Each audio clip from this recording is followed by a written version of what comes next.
My name is Dorothy Westfield, and I'm 62 years old. I've lived in the same house in Maple Grove for 37 years, raised two beautiful children, and built what I thought was an unshakable marriage. But sometimes, the foundations we trust most are the ones that crumble first. It was a Tuesday afternoon in late September, when my world tilted on its axis. The autumn light was filtering through the kitchen windows, painting everything gold, the way it always does before the leaves begin to fall. I remember thinking how beautiful it was, how peaceful. I had no idea that peace was about to shatter. My son, Marcus, was getting married in 3 weeks. 29 years old, successful, kind-hearted. He'd found love with a woman named Isabel Churn, a graceful 32-year-old architect with warm eyes and an infectious laugh. Or so I thought. I knew her. I'd stopped by the house that afternoon to drop off some family photographs for the wedding slideshow. My husband, Richard, had said he'd be working from home. Richard was 65, recently semi-retired from his accounting firm, with silver hair and the kind of steady presence that made people trust him. I trusted him for decades. The front door was unlocked. I called out as I entered, but heard nothing, just silence. And then, as I walked down the hallway toward Richard's study, I heard something else. Low voices, a woman's laugh. Something in my chest tightened. The study door was slightly ajar. Through the gap, I could see them. Richard, sitting in his leather chair, and Isabel, perched on the edge of his desk, leaning toward him with a familiarity that made my stomach drop. Their hands were touching, not accidentally, deliberately, intimately. I must have made a sound because Isabel's head snapped up. Her eyes met mine, and for a moment, I saw something flicker across her face. Not quite guilt. Something more complicated. Richard stood abruptly, his face draining of color. "Dorothy," he said, and my name sounded strange in his mouth. Guilty. Caught. I didn't scream. I didn't throw anything. I simply stood there, frozen, as my brain tried to make sense of what my eyes were seeing. This woman, this stranger who was supposed to become my daughter-in-law in 3 weeks, was having an affair with my husband, the man I'd built a life with, the father of the son she claimed to love. Isabel straightened, smoothing her dress. "Mrs. Westfield, this isn't what it looks like." That phrase, that tired, empty phrase people always use when something is exactly what it looks like. I turned and walked out. Not dramatically, not with a door slam or angry words. I just left, got in my car, and drove. I didn't know where I was going. I just drove through streets I'd known for decades, past houses where I'd attended barbecues and baby showers, through a neighborhood that suddenly felt foreign. Eventually, I found myself at Riverside Park, sitting on a bench overlooking the water. The sun was starting to set, painting the sky in shades of amber and rose. I sat there for hours, watching the light change, trying to understand how my life had become unrecognizable in the span of a single afternoon. My phone buzzed constantly. Richard, Isabel. I turned it off when darkness fell. I finally went to the only place I could think of, my sister Eleanor's house across town. Eleanor was 5 years older than me, widowed 10 years ago, and possessed the kind of practical wisdom that comes from surviving life's hardest blows. She took one look at my face and pulled me inside. I told her everything. She listened without interruption, her hand holding mine across her kitchen table, and when I finished, she said something I wasn't expecting. "What does Marcus know?" I realized then that I hadn't even thought about how to tell my son. How do you tell your child that his father has betrayed not just you, but him? That the woman he's planning to marry has been unfaithful with his own father? "I don't know," I whispered. "I don't know how to tell him." Eleanor squeezed my hand. "Before you do anything, you need to know the whole truth. What you saw was a moment. You need to understand the story." I spent the night at Eleanor's house, barely sleeping. In the morning, I turned my phone back on. 47 missed calls, 23 text messages. I read through them slowly. Richard's messages were what you'd expect. Apologies, explanations that explain nothing, pleas to talk. But then I came to a text from Marcus, sent late the previous night. "MOM, where are you? I need to talk to you. Please call me." My hands shook as I dialed his number. He answered on the first ring. "MOM." His voice was tight with emotion. "MOM, I already knew." The world seemed to tilt again. "What?" "I already knew about Dad and Isabel. I've known for 2 months." I couldn't speak. Marcus continued, his words spilling out. "I hired a private investigator when I started noticing things. The way they looked at each other. How she always volunteered to drop things off at the house when I was at work. I found out 6 weeks ago. I was going to confront Dad yesterday, but when I got to the house, you were already leaving. I saw your face, Mom. That's when I knew you found out too, Marcus. I finally managed. Why didn't you tell me? And why? Why are you still engaged to her? There was a long pause. When Marcus spoke again, his voice was different, colder, more calculated than I'd ever heard him, because I'm not marrying her, Mom. I'm exposing her. And him. He asked me to come to his apartment. When I arrived, Eleanor drove me and insisted on coming in. Marcus looked like he hadn't slept either. His apartment was filled with papers, photographs, printed emails, and text messages. Sit down, he said gently. Both of you. I need to tell you everything. The story Marcus revealed was more complex than I could have imagined. Isabel had pursued him deliberately. He now understood. She'd researched our family, learned about Richard's firm, discovered he handled the finances for several major real estate developments. She was an architect desperate for a breakthrough project, and Richard had connections she wanted. Their affair had started 4 months ago, right after the engagement. It was transactional, at least on her end. Richard had promised to introduce her to his clients, to help her secure contracts. And Richard, my husband of 37 years, had been flattered by the attention of a younger woman, had been weak enough to believe her interest was genuine, but Marcus had discovered something else.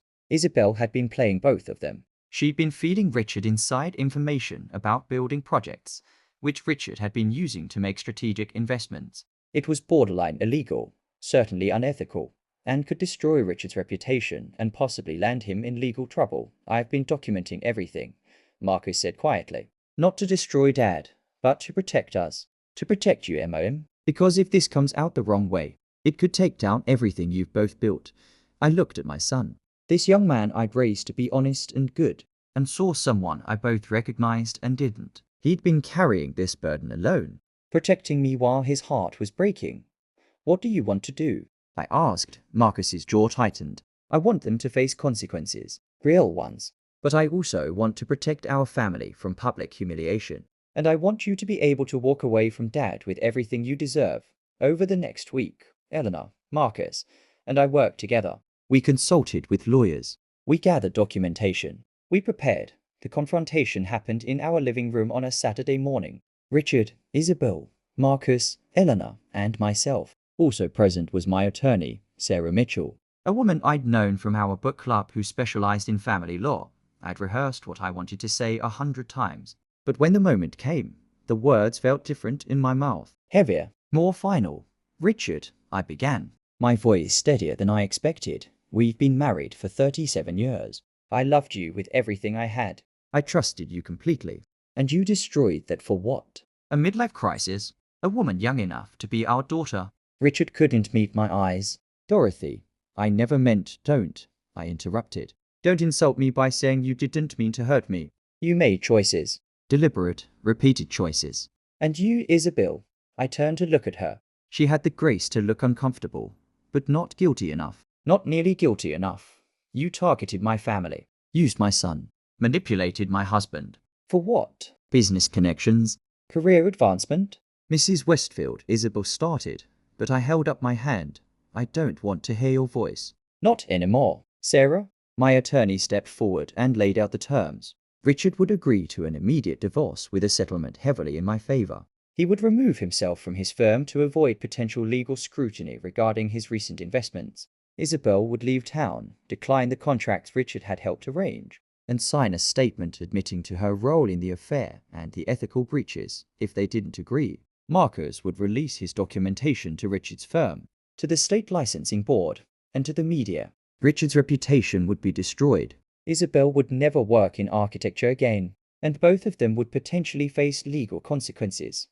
You're blackmailing us, Richard said, his voice hollow. No, Marcus replied, speaking for the first time. We're giving you a chance to do the right thing, to end this quietly, to let Mom walk away with dignity and security. It's more than either of you deserve. There was silence. Finally, Richard nodded. Broken, defeated. Isabel hesitated longer, but eventually agreed. She had no choice. Her career ambitions had been built on sand, and now the tide was coming in. The divorce was finalized within 3 months. I got the house, a substantial portion of our savings, and my freedom. Richard moved to a small condo across town. I heard through mutual acquaintances that he'd aged significantly, that regret had carved itself into his features. Isabel disappeared from Maple Grove entirely. Last I heard, she'd moved to another state, starting over with a different name, and a failed engagement in her past.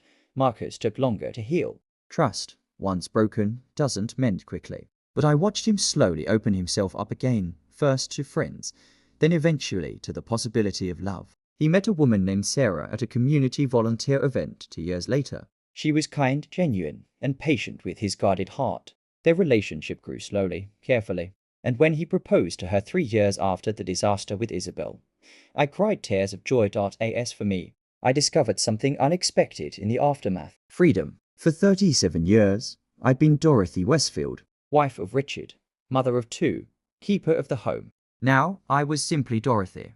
And Dorothy, I learned, was more than I had given her credit for. I went back to school, taking art classes I'd always dreamed about. I traveled with Eleanor to places we'd only talked about visiting. I made new friends, women my age who were also reinventing themselves after loss or betrayal, or simply the passage of time. I learned that endings, even painful ones, can be beginnings too. That betrayal doesn't have to define you.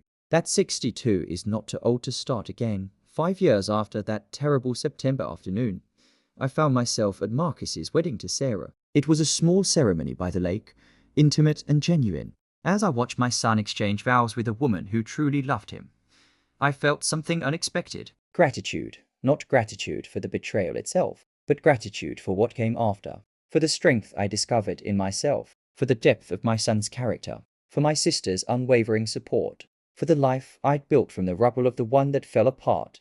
Richard wasn't at the wedding. Marcus had extended an invitation, a gesture of forgiveness I admired, even if I couldn't quite match it myself. Richard declined. Some bridges, once burned, can't be rebuilt. Some distances are permanent. At the reception, Marcus found me sitting by the water, watching the sunset paint the sky in familiar shades of gold and amber. You doing okay, MOM? He asked, settling onto the bench beside me. I'm doing better than okay, I told him honestly. I'm happy, genuinely happy. He took my hand. This son who protected me even when his own heart was breaking. Thank you, he said quietly. For being strong. For teaching me what integrity looks like. For showing me it's possible to survive betrayal without becoming bitter. I squeezed his hand, these words meaning more than he probably knew. Because that had been the hardest part. Not letting Richard's choices poison who I was. Not letting Isabel's manipulation make me cynical about love. Not letting betrayal steal my capacity for joy. Your father made his choices, I said, and they cost him everything that mattered. But I refused to let his choices define my story. This, I gestured to the celebration around us. This is my story. Your happiness. My freedom. The life we've all built despite the pain. Marcus hugged me then, and I held my son close.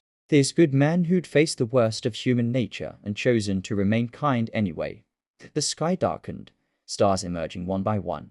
Music drifted from the reception tent. Laughter, joy, the sound of people celebrating love that was real and earned and true. I'd learned something important through it all. That sometimes the people we trust most will disappoint us.